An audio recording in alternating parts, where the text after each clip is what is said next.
কিছু কিছু মানুষ কাজের খাতিরে আমাদের কাছে এমনভাবে আসেন সত্যি মনে হয় একটা আলাদাই ভাইবস ম্যাচ করছে। কাজ করা কেবল একটা সোর্স অফ ইনকাম নয়, তার পাশাপাশি হিউজ এক্সপিরিয়েন্স। ঠিক যেমন এমন ক্লায়েন্টও জোটে যেন বাজারে আলু পটল ঝিঙে কিনতে এসেছে, আবার এমনও জোটে যেন সুপার মার্কেটে buy one get one offer চলছে। আবার কিছু কিছু ক্লায়েন্ট এরকমও হয় লাইট মেকআপের আবদার নিয়ে ফ্রি সেল চাই। আবার এমনও জোটে যে 7-8 হাজার টাকার মেকআপে নাকি সাজিয়ে প্রোডাক্টও তারাই পাবে।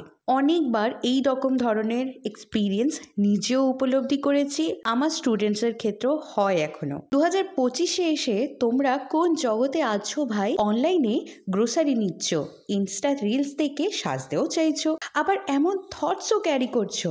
নতুন লোকেশনে কাজ পাওয়া মানে কিছু ট্যান্ডার লোকের উদ্দেশ্য থাকে মার্কেটটাকে তোমাকে এমন করে দেখানো যাতে তোমার মনে হবে যে জলের দরে ফলের রস বিক্রি হচ্ছে আর তুমিই মনে হয় কোনো কিছু ভুল করছো।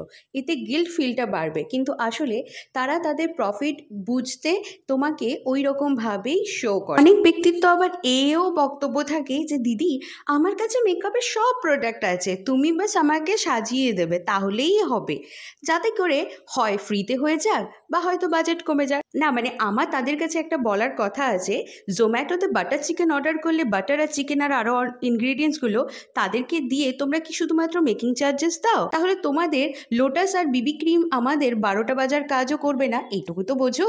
সস্তার মাল পেতে পেতে মিশো আর মিন্ত্রাকে গুলিয়ে দেবে না। হ্যাঁ, আবদার রাখা যায়, নেগোশিয়েট করা যায়, কিন্তু বোকা হওয়াটা বোকামি ছাড়া আর কিছুই না। सो मीशो ग्राहक वाले कृपया मुझसे ऑफ सीजन में संपर्क करें। अभी के लिए इतना ही, দেখা হচ্ছে নেক্সট ভিডিওতে। টাটা।